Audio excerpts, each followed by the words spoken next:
Bagaimana sebenarnya Islam memandang anak yang lahir dari hasil zina?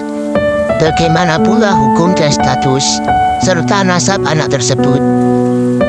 Pertanyaan ini menyeruak setelah viralnya berita-berita public figure yang dituntut tes DNA untuk mengakui anaknya yang lahir dari wanita yang bukan istri sahnya.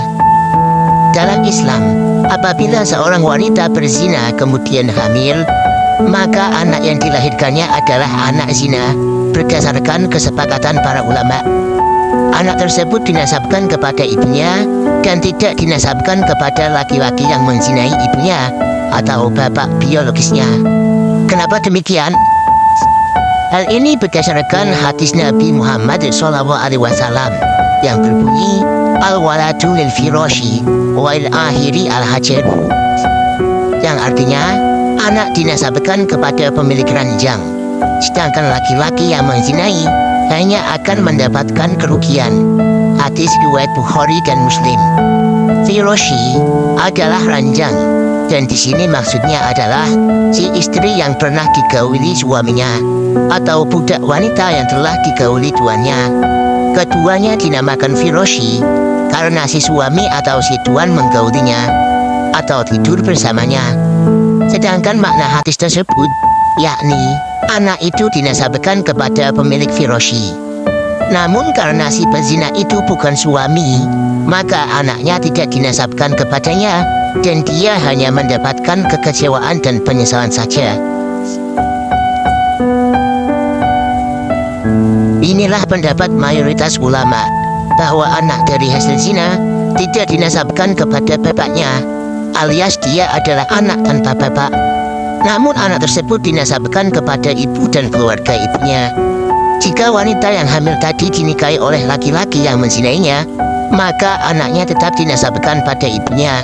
Sedangkan suami tersebut, status anaknya hanyalah seperti robib atau anak tiri. Jadi, yang berlaku padanya adalah hukum anak tiri. Ringkasnya, anak hasil zina itu tidak dinasabkan kepada laki-laki yang menzinai ibunya, walaupun itu jadi suaminya. Konsekuensinya adalah, yang pertama, anak itu tidak berbapak. Yang kedua, anak itu tidak saling mewarisi dengan laki-laki itu. Yang ketiga, bila anak itu perempuan dan dikala dewasa ingin menikah, maka walinya bukan laki-laki tadi, namun walinya adalah wali hakim, karena dia itu tidak memiliki wali.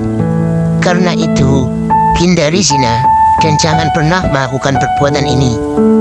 Karena gara-gara zina, akhirnya nasab jadi rusak. Inilah akibat dari perbuatan zina. Setiap yang ditanam pasti akan dituai hasilnya. Jika yang ditanam keburukan, maka keburukan itulah yang didapat. Oleh karena itu, para salaf mengatakan, min sawabil hasanatil hasanatu batiha, wa min jaza'is sayyi'ati sayyi'atu batiha.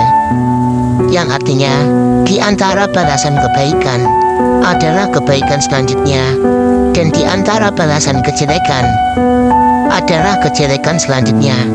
Tafsir Ibnu Katsir. Semoga Allah senantiasa memberi taufik, memberi kita kekuatan untuk menjalankan perintahnya dan menjauhi setiap larangannya. Wallahu a'lam bishawab.